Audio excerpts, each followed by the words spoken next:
오늘 이 시간 여러분의 발걸음이 복되어서 2층 그리고 3층 영상으로 예배드린 모든 성도들에게 크신 은혜가 임하길 주의 이름으로 축원합니다. 오늘 말씀에 보면 감사의 유효기간, 이런 제목으로 은혜를 나누겠습니다. 여러분, 집사하고 목사하고 싸우면 누가 이길까요? 당연히 100% 집사가 이깁니다. 왜냐? 싸웠다면 이미 목사는 영적으로 무너진 거예요. 따라서 설사 이겼다 해도 진 것이지요. 그럼 크리스천하고 넌 크리스천하고 싸우면 누가 이길까요? 두말할 것도 없이 넌 크리스천이 이미 이긴 겁니다. 여러분, 크리스천은 하나님의 거룩한 백성이에요.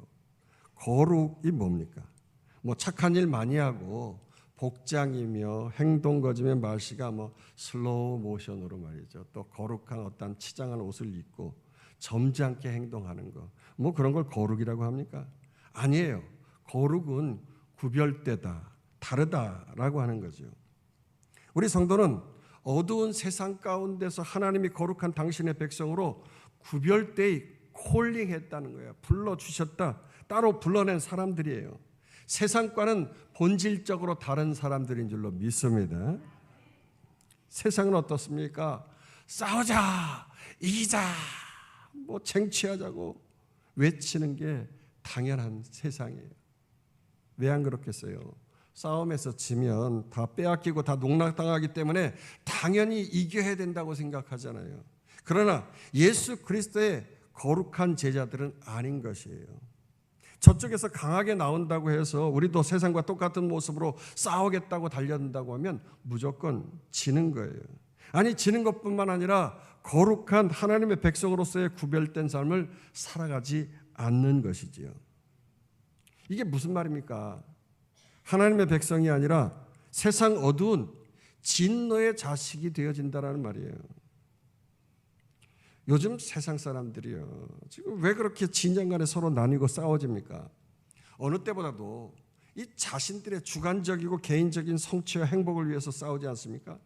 지금 총칼만 안 들었지요. 과히 전쟁 중이에요. 그러나 반드시 기억하십시다. 우리 성도들은 이 땅, 이 세상의 행복을 위해서 싸우는 자들이 절대 아니라고 하는 거예요. 아니, 오히려 그 세상 행복이 아닌 하나님의 거룩한 백성으로서 거룩하고 성결한 삶을 위해서 부단히도 참고 선한 싸움을 싸우면서 나아가는 자들인 줄 믿으시기를 축원합니다. 그래서 베드로전서 2장 9절은 이렇게 말씀하고 있어요. 그러나 너희는 택하신 족속이요 왕같은 제사장들이요 거룩한 나라요 그의 소유가 된 백성이, 이는 너희를 어두운 데서 불러내어 그의 기이한 빛에 들어가게 하신 이에 아름다운 덕을 선포하게 하려 하심이라. 우리는 하나님의 택하신 족속이라고 했어요. 어디서 구별되어 불러냈어요? 어두운 데서, 어두운 데서. 흑암의 세력이 공중 권세를 잡고 있는 그 어두운 세상 가운데서 하나님의 콜링을 받아 불러낸 자들이라는 것입니다.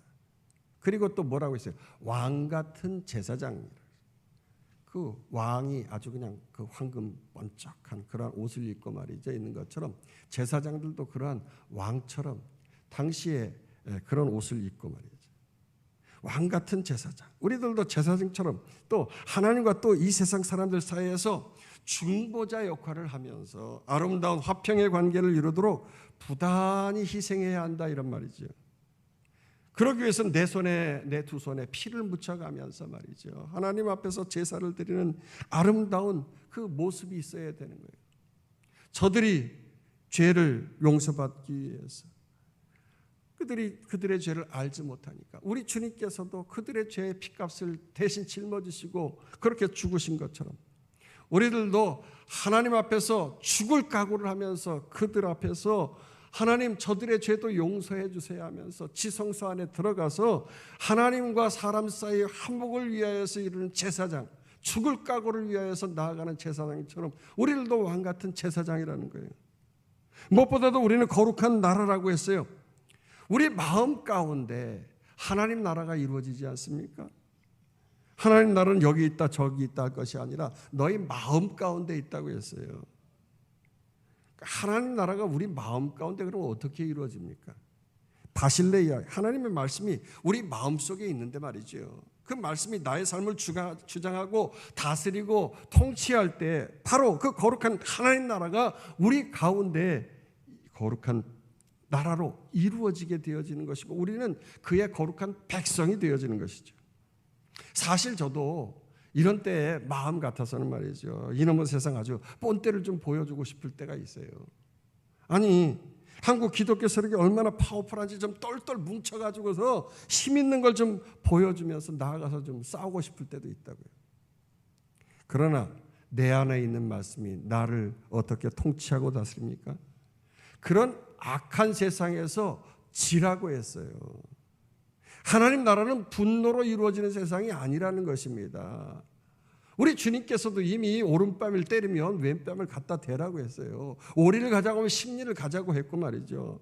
겉옷을 달라고 하면 속옷을 달라고 속옷까지 주는 이러한 아름다운 삶을 살아가는 그런 인생을 살아가야 된다고 하는 것이죠. 세상 사람들과 똑같이 싸우면서 삶을 낭비하지 말라고 헛된 삽질하지 말라는 것이에요. 그러면서 그 말씀은 이 세상 나라가 앞으로 어떻게 흘러갈 것인지 우리에게 보여주고 있잖아요. 그래서 여러분 성경의 말씀을 가지고 우리가 조명해서 미래를 이렇게 성경을 통해서 미래를 바라볼 수 있는 하나님의 은혜가 우리에게 주어졌지 않습니까? 참 이게 하나님의 은혜 아니에요. 미래를 알 수 있기 때문에 싸울 필요가 없는 거예요. 앞으로 말세인 종말에 주님 오실 때가 가까워올 때 말이죠. 반기독교 세력이 더 악랄하게 전쟁을 일으킬 거예요.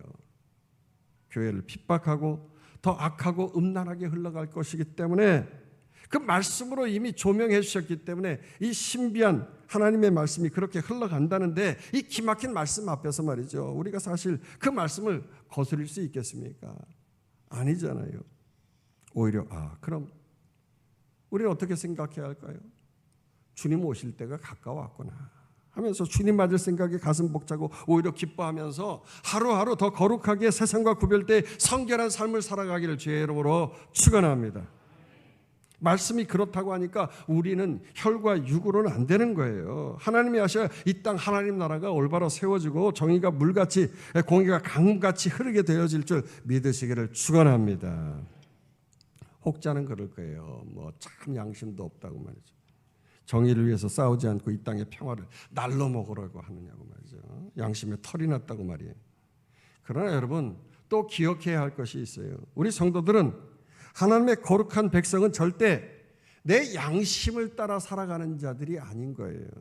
거듭해서 말하지만 우리 안에 내주하시는 하나님의 말씀을 따라 살아가는 자인 줄 믿습니다.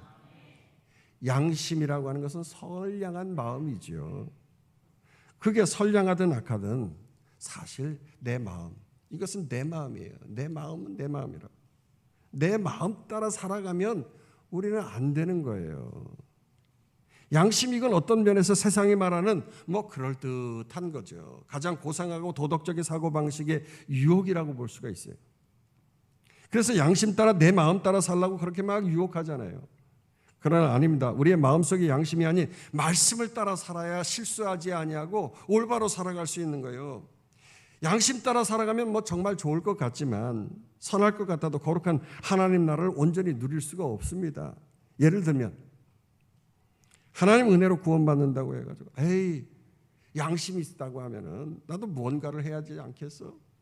구원을 날로 먹으려고 하면 안 되지. 뭐 하나님께서 나에게 기회 주시고 은혜 주시고 천국 가기 위해서 여러 가지 것을 주셨으니까 은혜 주셨으니까 뭔가를 내가 해야 되지 않겠어? 그렇게 자신한테 부추기면서 말이죠. 종교적인 열심을 내려고 하는 게 이게 문제인 것입니다. 근데 꼭 그렇게 종교적인 열심을 내는 사람들은 실수를 하게 되어지는데 자신의 어떤 양심의 잣대를 가지고 다른 사람들을 또 정죄한다는 게 문제예요. 선악과 따먹은 우리 인간은 내게 이 양심이라는 아주 그럴듯해 보이는 선해 보이는 이 잣대를 들이대면서 남을 비판하고 선악간에 판단하고 정죄하고 말이죠. 또다시 죄를 짓는 일을 반복한단 말입니다. 그래서 어떤 면에서 이 양심을 따라서 철저하게 사는 자일수록 교만한 자가 없는 거예요.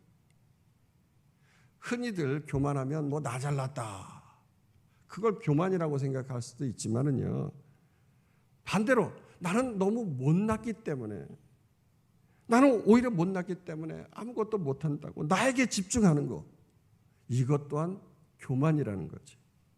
하나님의 은혜가 주어졌는데 말씀은 나에게 존귀한 자라고, 왕 같은 제사장이라고 그렇게 말씀하고 있는데, 교만의 극치인 사람은요, 말씀이 아닌 양심을 따르는 자는요, 아이 다 같은 놈은 죽어도 싸다고 그래가면서 말이에요, 양심을 따라서 나에게 온통 집중을 하고 말이죠, 교만의 극치를 보이다가 실수하고 좌절하고 낙심하면 결국에는 나의 부족한 부분만 계속 바라보다가 목숨 끊고 자살까지 하지 않습니까?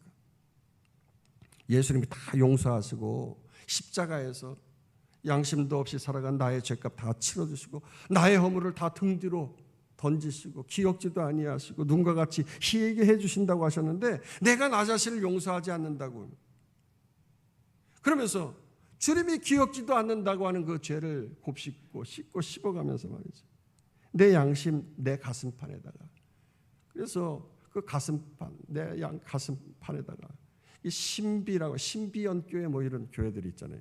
내 가슴판에 하나님의 말씀을 심어야 되는데 그러지 아니하고 오히려 자신의 양심의 가책을 자꾸 마음판에다가 새기려고 하는 것이, 이게 교만이라는 거죠. 다시 한번 강조하지만요, 이렇게 예수 그리스도의 십자가 은혜를 덮어버리는 그런 자기 비하, 자기 자신을 허비하는 거, 우리가 좀 그만하십시다. 이런 면에서 거룩한 자, 성결한 삶을 살아가는 우리 하나님의 백성들은 우리 삶의 목적이 이 땅에서 행복하게 살아가는 것만이 아니라 거룩을 위해서 살아가야 하는 자들이라고 하는 걸 반드시 기억하길 주의 이름으로 축원합니다. 자꾸 우리와 우리의 자손들이요, 이 땅에서 말하는 그 행복을 쟁취하려고 하니까 스트레스 받고 분노하고 그런 거예요. 그러나 아닙니다.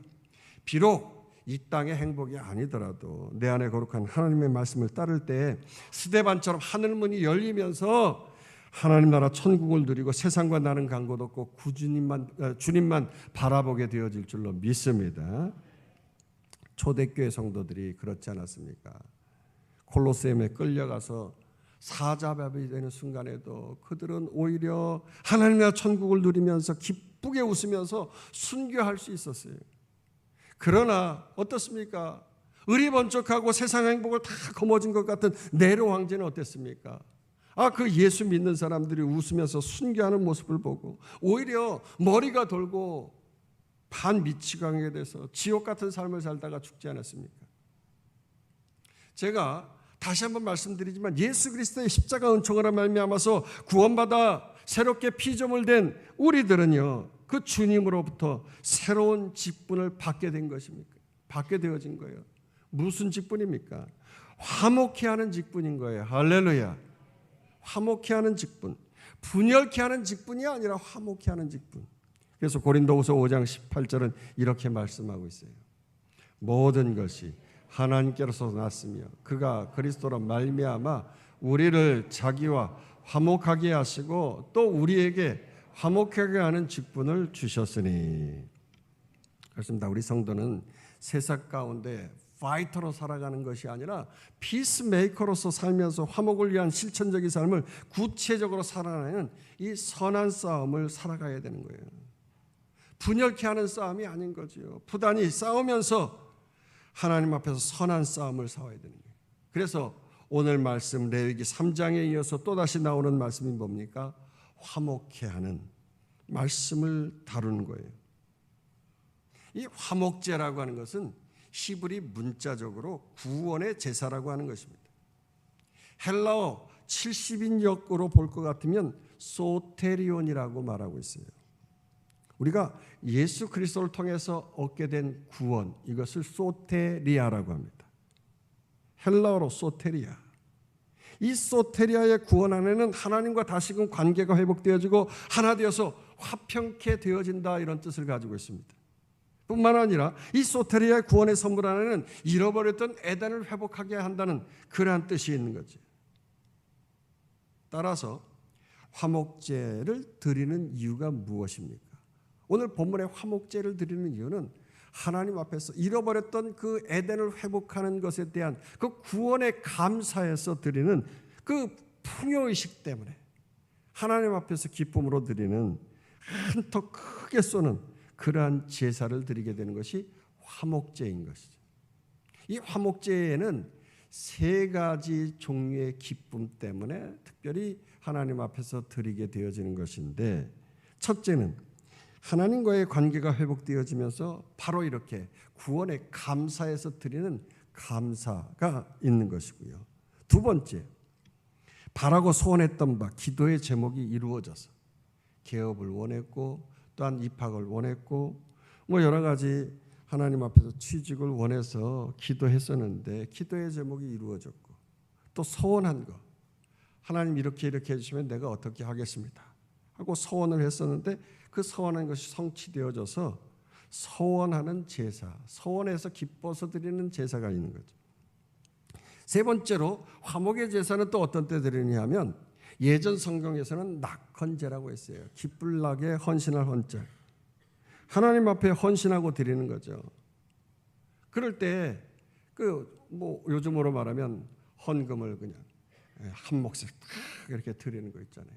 기뻐서 감사해서 그냥 이유 없이 하나님 앞에서 너무 기쁘고 즐거워서 자원해서 드리는 화목제, 자원의 화목제가 있는 거예요. 그 중에서 오늘 본문은 하나님과의 관계, 구원의 기쁨을 주신 것에 감사하고 하나님과 관계가 회복되어져서 감사해서 드리는 감사에 대한 화목제인 것이죠. 그래서 11절 13절 쭉 읽어보십시다. 여호와께 드릴 화목제물의 규례는 이러하니라. 만일 그것을 감사함으로 드리려면 기름 섞은 무교병과 기름 바른 무교전병과 고운 가루에 기름 섞어 구운 과자를 그 감사 제물과 함께 드리고 또 유교병을 화목제의 감사 제물과 함께 그 예물로 드리되. 이 감사의 화목제를 드릴 때에는요, 짐승은 물론이고 본문에서처럼 소제물, 즉 곡식의 제물로 누룩 없는 딱딱한 빵, 즉 무교병, 그리고 누룩 없는 바삭바삭한 과자, 무교전병도 굽고 해가지고 드리게 되어지죠. 뿐만 아니라 또 소제 때 금했던 누룩 넣어서 부풀린 빵, 무교병이 아닌 유교병도 허락을 했어요. 또 심지어 유혹을 상징해서 금했던 꿀도 넣어서 먹도록 했어요. 무슨 말입니까? 정말 잔치답게 그냥 맛있는 거 그냥 많이 차려가지고서 마음껏 기쁘게 즐기라고 하신 거죠. 단 금한 것이 있어요.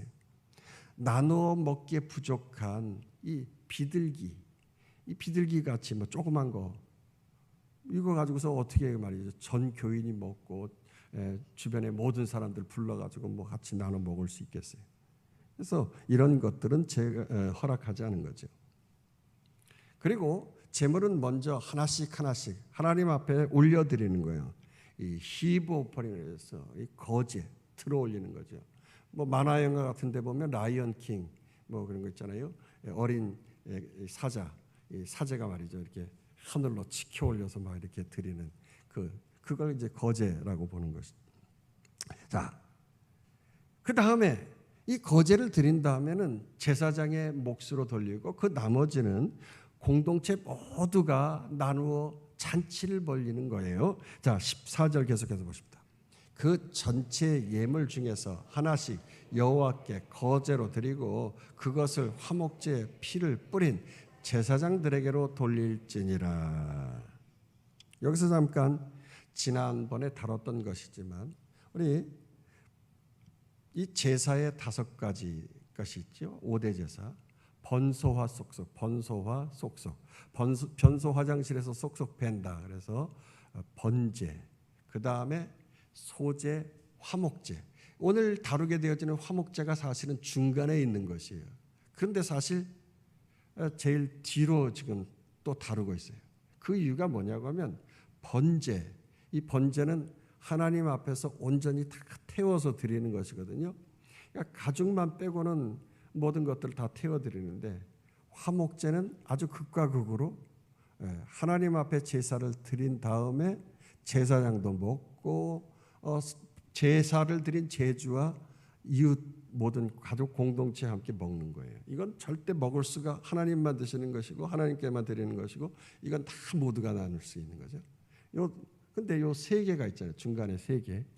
그러니까 번소화 속속인데 화제가 뒤로 갔으니까 번제 소제가 있잖아요. 그다음에 소제 다음에 속제제 속건제. 요 소제와 속제제 속건제 요거는 제사장도 먹고 하나님께 올려드리는 것이죠. 하나님께 올려드리면서 제사장만 먹는 거. 요거는 온전히 하나님께. 요거는 모두가 먹는 거. 이렇게 이제 구분이 되어지는 것이에요. 오늘 화목제는요. 하나님께서 그래서 바치라고 하신 그 곡식의 제사까지도 하나님 앞에서 받으시는 거예요. 그래서 거제 들어서 바치는데 단 기름과 짐승을 잡아 드리게 되어지면 이제 기름과 콩밥과 커플 같은 거 화제로 태워서 하나님께 올린 다음에 그 화제의 하이라이트가 모든 사람들이 나머지 다 이웃과 함께 나눠 먹는 거죠. 특별히 감사로 드리는 화목제의 고기는 그날 다 먹어야 했어요. 제사 드리는 그 당일날. 조금이라도 이튿날 아침까지 두어서는 안 된다는 것이다. 그러니 소 잡을 때 시간이 얼마나 걸리겠어요. 많이 걸리고 또 이것을 음식으로 만들어서 준비해야 되니까 얼마나 많이 또 시간이 걸리겠습니까. 소 한 마리 잡으면 그러니까 밤새도록 이것을 나누어 먹어야 되는 것이에요. 만약에 달랑 우리 식구만 먹겠다고 한다고 하면 그날 밤에 배 터져서 시체 치워야 할 판이라고 해요. 감사 한번 잘못했다가 초상 치러야 될 판이기 때문에 이 감사의 화목제를 할 수만 있으면 많은 사람들과 같이 먹고 나눠야 되는 것이죠. 그 구원의 소텔이에요. 그 회복 때문에 다시금 하나님의 축복, 구원을 회복했기 때문에 할 수만 있으면 그 기쁨을 다른 사람과 나눠야 한다는 것이에요. 그래서 오늘 15절은 이렇게 말씀하고 있습니다. 감사함으로 드리는 화목제물의 고기는 드리는 그날에 먹을 것이요 조금이라도 이튿날 아침까지 두지 말 것이니라. 누룩이 들어있는 유교병을 허락한 것 같이 그 누룩처럼 부풀리고 또 부풀리고 퍼지고 그렇게 하호하면서 막 즐겁게 받은 바 생명의 양식 하늘의 양식을 이웃과 나눠 먹게 되어지는 것이 뭐 편가르고 진영 간에 싸우고 다툴 새가 어디 있겠어요. 그냥 받은 바 기쁨으로 그냥 온전히 넘치는 그 잔치를 불리는 것이에요. 하늘의 양식, 풍요의 양식을 내가 받았는데 말이죠. 그냥 나 혼자만 이거 구원받았다고 혼자 누리는 것이 아니라 화목케 하신 구주의 말씀을 온 세상 널리 전해야 될 줄로 믿습니다. 이 땅의 삶은 잠깐 나그네의 삶을 살아가는 거예요. 이 땅에서 얼마나 오래 살겠다고 나 혼자 행복 누리겠다고 이거 움켜쥡니까? 화려한 천국에 이제 머지않아 갈 것인데 말이에요. 이 세상에 있을 때 주 예수 위해서 끝까지 힘써 복음 전파하고 나눠주고 선한 싸움 싸우시길 주의 이름으로 축원합니다. 자, 그렇게 나눠주지 않고 악하고 게으르게 받은 바 구원의 은혜를 내 가족만을 위하여서 그렇게 살아가고 이웃 나몰라라고 화목제물 이튿날까지 먹겠다고 말이죠. 쌓아놓고 하면 그거 부정한 것이 되는 거예요. 죄를 짓는 거예요. 그러기에 셋째 날 그거까지 먹겠다고 막 하면 안 되는 것이고 온전히 하루 첫날에만 그것을 먹게 되어지는 것이 아까워가지고 챙겨두고 남겨두면 그 소 한 마리 바친 거 우리 하나님께서 다 무효다 이렇게 말씀하시고 가증한 것이라는 거예요. 오히려 죄를 짊어지고 예물을 예물답지 못하게 만들었다고 말씀을 하고 있습니다. 그런데 이 감사의 화목제와는 달리 이튿날까지 먹을 수 있는 것이 두 가지가 있었어요. 한나처럼 애가 들어서지 않았을 때 하나님 애만 들어서게 하시면 내가 이 아들을 하나님 앞에 바치겠습니다 하면서 서원을 하면서 화목제를 드릴 때 또 하나님 합격해 주시고 취직하게 해주시고 뭐 이렇게 저렇게 하겠다고 하나님 앞에서 차원하고 말이죠. 기쁨으로 하나님 앞에서 또 감사 올려드리는 때가 있어요. 이거는 이튿날 다음 날까지도 먹을 수가 있는 거죠. 서원의 제물이든 자원의 제물이든 역시 마찬가지로 셋째 날에는 허락하지 않는 거예요. 남은 건 다 불살라버려야 됐다. 16절에서 18절 있습니다. 그러나 그의 예물의 제물이 서원이나 자원하는 것이면 그 제물을 드린 날에 먹을 것이고 그 남은 것은 이튿날에도 먹되 그 제물의 고기가 셋째 날까지 남았으면 불사를 찌니라. 화목제물의 고기를 셋째 날에 조금이라도 먹으면 그 제사는 기쁘게 받아들여지지 않을 것이라. 드린 자에게도 예물답게 되지 못하고 도리어 가증한 것이 될 것입니다. 그것을 먹는 자는 그 죄를 짊어짐이라. 화목제 고기의 제물, 감사로 드린 것은 첫째 날만, 그리고 바로 서원제와 감사로 하나님 앞에서 온전히 드리는 자원하는 제사는 이 셋째 날까지 남겨둬서는 안 된다. 둘째 날까지만 먹어라. 이건 두말할 것 없이 신속하게 음식을 나눠주고 먹고 마시고 배불리면서 하나님의 백성의 연합을 강화하는 이웃사랑을 신속하게 하라. 이런 특별한 하나님의 메시지가 여기에 담겨 있는 것입니다. 여러분, 교회 역사상 가장 이상적인 교회가 바로 사도행전에 나오는 초대교회 아니겠습니까? 이때 그 교회 성도들 베드로 같은 사도들의 가르침을 받았고 말이지요. 또 바나바처럼 자신의 재산과 소유를 팔아서 각 사람의 필요를 따라 나눠주고 날마다 떡을 떼고 교제하면서 기도하기를 힘썼단 말입니다. 그런데 이와는 반대로 교회 역사상 가장 타락하고 말도 많고 탈도 많았던 그런 교회가 어떤 교회예요? 고린도 교회 아닙니까? 다른 문제도 많았지만 늘 먹는 문제 때문에 문제가 많았어요. 우상에게 바친 재물을 먹어야 되느냐 말아야 되느냐, 그러면서 그것 때문에 먹었네 안 먹었네 하면서 시험에 막 들고 말이죠. 무엇보다도 부자들은 말이죠, 날마다 떡을 떼고 그렇게 자기들끼리만, 부자들끼리만 모여가지고 음식을 먹는 거예요. 지금 초대교회 대부분의 성도들이 이 노예이고 가난한 사람들이 많았어요. 그런데 이들은 그냥 관심도 없고 부자들은 나몰라라 하는 거예요. 거기에 아이들까지 왔는데 가난한 애들은 부자 애들이 먹는 거 보면서 손가락 빨고 있습니다. 애들은 가라 그러면서 막 쫓아내고 말이죠. 야단치고. 그렇게 불의를 일삼으니까 화목이 아닌 죄를 먹고 마시는 불의한 음식이라고 그렇게 말하지 않습니까? 의가 뭡니까? 디카이오스네. 아름다운 관계. 하나님 사랑, 이웃 사랑의 관계가 아니라 불의한 관계를 맺은 거예요. 따라서 화목제물은 하나님뿐만 아니라 제사장 그리고 드리는 제주와 모든 공동체가 그 고기와 음식을 먹을 수 있는 5대 제사 가운데 가장 유일한 요 화목제인 거예요. 유일한 화목제. 번제는 오직 하나님만, 소제, 속제제, 속건제는 하나님께 그리고 제사장에게만. 화목제는 모두가 다 나누는 거예요. 그렇지만 그 고기는 첫째 날이 됐든 둘째 날이 됐든 남겨두지 않고 다 먹어야 되고, 만약에 둘째 날에 아니면 또 셋째 날에 이거 남겨두게 되어지면, 감사의 제사일 때는 둘째 날에 남겨두면 안 되고 나머지 두 가지는 또 셋째 날에 남겨두면 안 되는 거예요. 왜요? 죄를 짊어진다는 거예요. 죄. 남은 고기를 불살라 없애야 된다는 거예요. 이 말씀은 죄란 빨리 청산해야 된다는 거예요. 감사에도 유효기간이 있듯이 죄도 유효기간이 있다는 거예요. 이 죄를 빨리 청산하지 않으면 안 된다는 것입니다. 예배 자리에 나올 때도 그래서 이 죄를 그래서 반드시 오늘날에도 청산해야 되는 거죠. 더욱이 부정한 물건에 접촉되었거나 몸이 부정하거나 하면 그 화목제물을 먹을 수 없다고 오늘 본문은 그래서 19절에서 21절에 이렇게 말하고 있습니다. 읽어보십시다. 그 고기가 부정한 물건에 접촉되었으면 먹지 말고 불사를 것이라.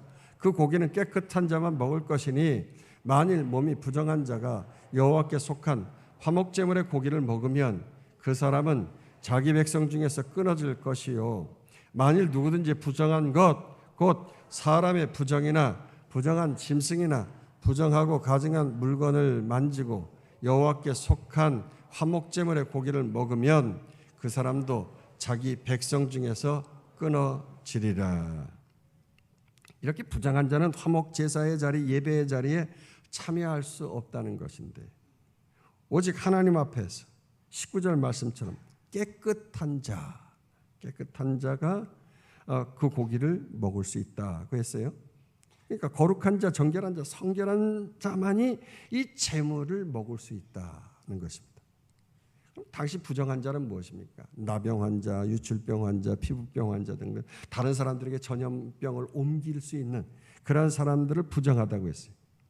근데 이거 단지 질병에 대한 문제를 말씀하는 것이 아니죠. 죄의 번식력을 오늘 본문에 계속 죄에 대해서 마지막에 기록을 하고 있잖아요. 죄의 번식력에 대하여서 말씀하고 있는 것이거든요. 오늘날 이렇게 번식력이 강한 죄악들이 우리 사회에 만연하고 있지 않습니까? 예를 들면 언젠가부터 갑자기 동성애가 이런 죄악의 누룩이 나라 공동체에 부풀려지면서 번식하고 말이죠. 강하게 퍼지고 있는 걸 볼 수 있어요. 제가 어렸을 때만 해도 얼마 전까지만 해도 트랜스젠 그런 거 있잖아요.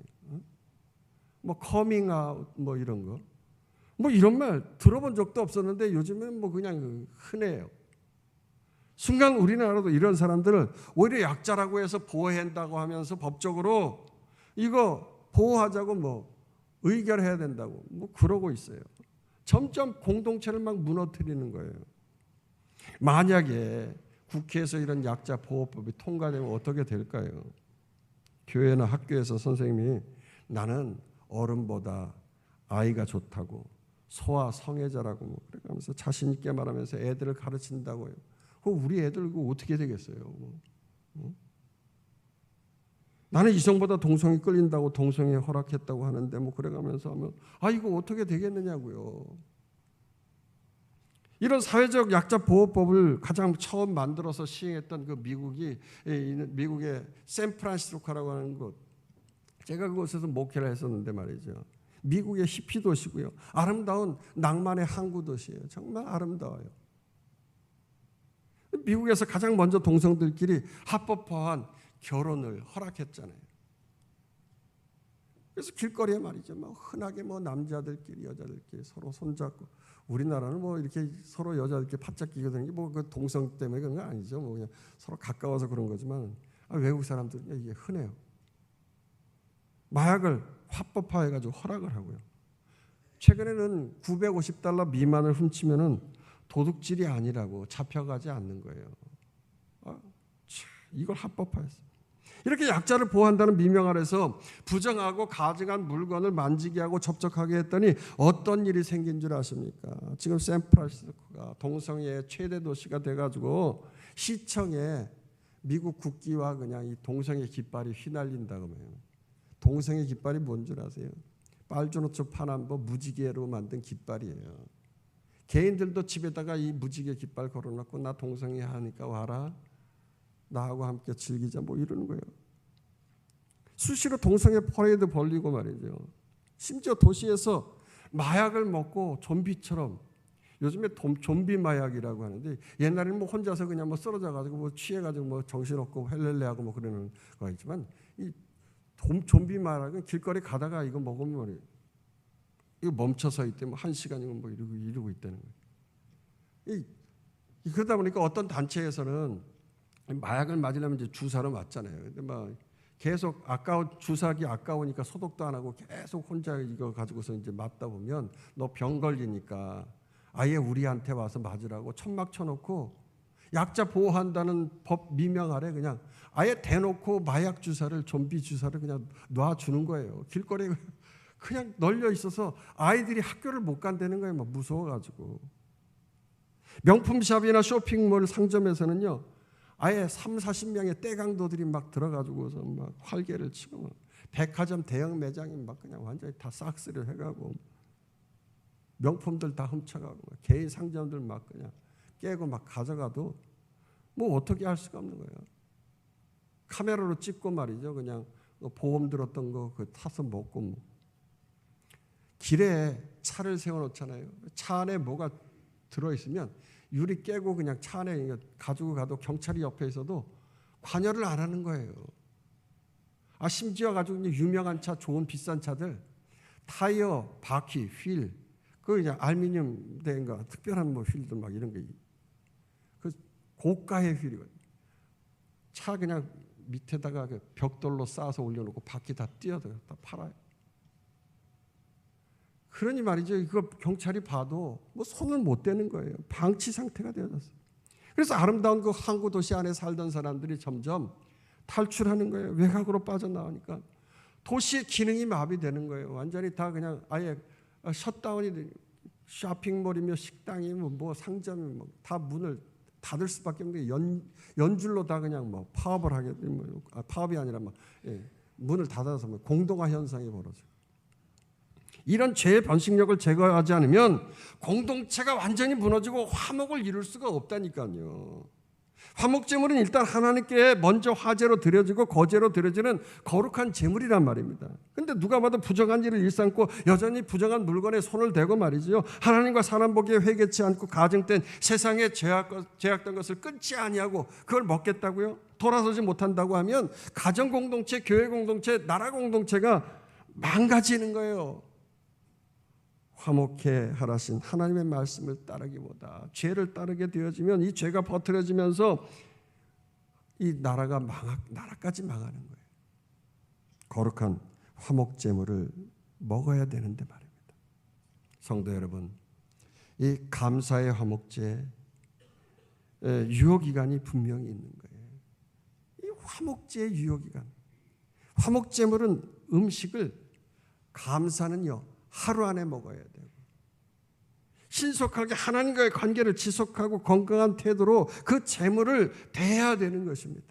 그렇지 않으면 거룩이 아닌 죄악의 음식을 나누어서 공동체가 고통을 당하기 때문에 하나님의 거룩이 손상되어지는 것이에요. 그러므로 유효기간 안에 음식을 신속하게 허비하기 위해서 나누고 베풀라고 하시는 것이죠. 하나님 사랑, 이웃 사랑을 하는 거예요. 그럴 때 그 화목제를 드린 사람은 더 많은 사랑과 교제하게 되어지는 거예요. 그러면서 인맥을 넓혀가게 되어지니까 더 축복받게 되어지고 선순환으로 말미암아서 하나님 영광을 돌리는 인생으로 살아가고 쓰임받을 줄로 믿습니다. 이 말씀을 오늘 우리의 예배에 적용해 본다고 하면 예배의 자리는 하나님과의 화목의 자리를 이루는 자리라고요. 이웃과 또 교회 공동체의 성도들과 화목하는 자리예요. 그러므로 진정한 화목을 이루기 위해서 내 자신이 하나님 앞에 부정해서는 안 되고 이 죄를 해결하고 나와야 되는 거예요. 예배드리기 위해서. 그래서 항상 예배드려 나올 때 먼저 우리가 해야 할 일이 뭡니까? 회개 기도하는 거예요. 일반 기도할 때도 먼저 하나님 부족합니다 하면서 회개하고, 공동체 예배에 나올 때도 그냥 나와서 이 사람 저 사람하고 얘기하기보다는 먼저 하나님 앞에서 하나님 나 부족합니다. 오늘 예배드릴 때 하나님 나의 죄를 깨끗하게 씻어주시고 온전한 예배되게 해주시고, 뿐만 아니라 이걸 공동체와 나누어 화목의 제사를 이룰 수 있게 해야 되잖아요. 그러므로 나를 통해서 공동체가 살고 하나님의 말씀의 화목제의 잔치상을 먹고 기쁨을 나눌 수 있도록 해달라고, 내가 녹아지고 소금의 역할을 할 수 있도록 기도의 예배의 잔치를 준비하는 그러한 녹아지는 인생 되게 해달라고, 그렇게 기도하면서 나아가야 되죠. 더 나아가서 예배가 진정한 화목의 잔치가 되도록 하기 위해서 내 거 움켜쥐지 말고요, 하나님 사랑, 이웃 사랑을 위해서 내놓고 나누고 베풀면서 좀 나아가야 된다고 하는 거예요. 그럴 때 하나님이 기뻐하고 이웃도 기뻐하고 하나님의 축복이 그 화목제를 드린 사람에게 충만하게 채워질 줄로 믿습니다. 우리 대광의 모든 성도들, 어두움에서부터 불러내신 하나님의 그 콜링의 사명을 우리는 받았으니 그 사명 뜻대로, 또 대광 교회 이름의 뜻대로 말이죠, 감사의 유효기간인 화목제를 잘 들어서 큰 빛을 발하는 아름다운 우리 대광의 성도 되시길 주의 이름으로 축원합니다. 축원합니다. 축원합니다. 우리 함께 합심해서 기도하겠습니다. 하나님, 주의 영광을 위해서 마음껏 하나님 앞에 영광 돌리고